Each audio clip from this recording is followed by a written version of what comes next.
Just something short and sweet from James 3 and 13. Um, that says, if you are wise and understand God's ways, prove it by living an honorable life, doing good works with the humility that comes from wisdom. And today, I am just grateful for, I'm grateful, sorry, trying to be quiet. I don't want to wake up my household, but um, yeah, I'm just grateful today for grace and mercy. Um, and for the ability to be able to read the word and try our best to understand at, at what we can understand about God's ways. You know, um, I had actually seen this particular verse on a meme, and I couldn't remember exactly where I saw it from, and I was like, James 3 and 13.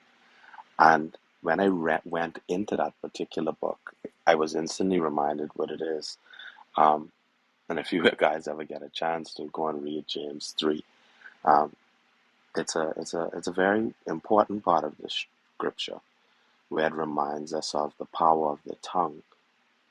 And this verse in particular, was in relation to reminding us to be humble and reminding us to just be careful of the words that we say because they could be impactful. You know, and to when we use our words to use them for the right reasons.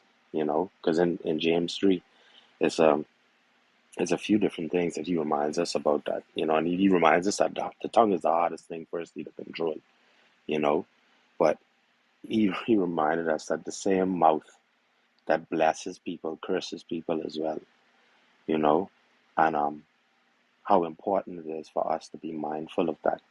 And when we walk around reminding ourselves that, we should try to emulate God's ways, in terms of loving each other, in terms of grace, in terms of mercy, you know.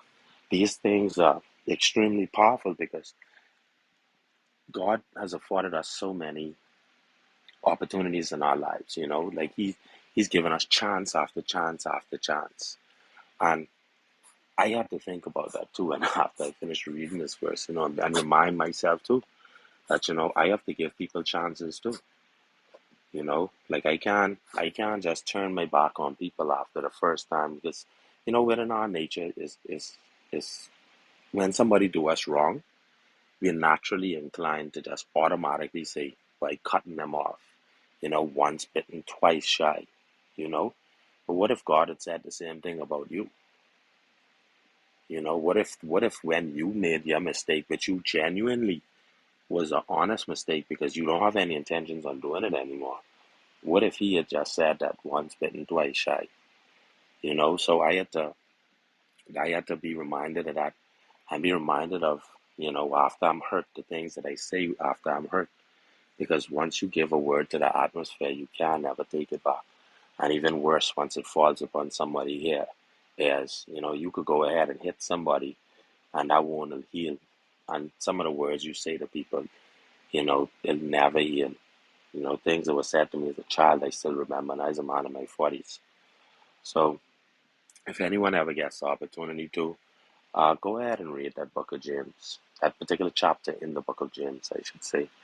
Um, it's very good and it's very powerful, and it's a good reminder for us to use the tool that God gave us um, to spread His word, and nothing more, nothing less. I'm Kerry, and I relinquish my mic. Have a blessed day, everyone.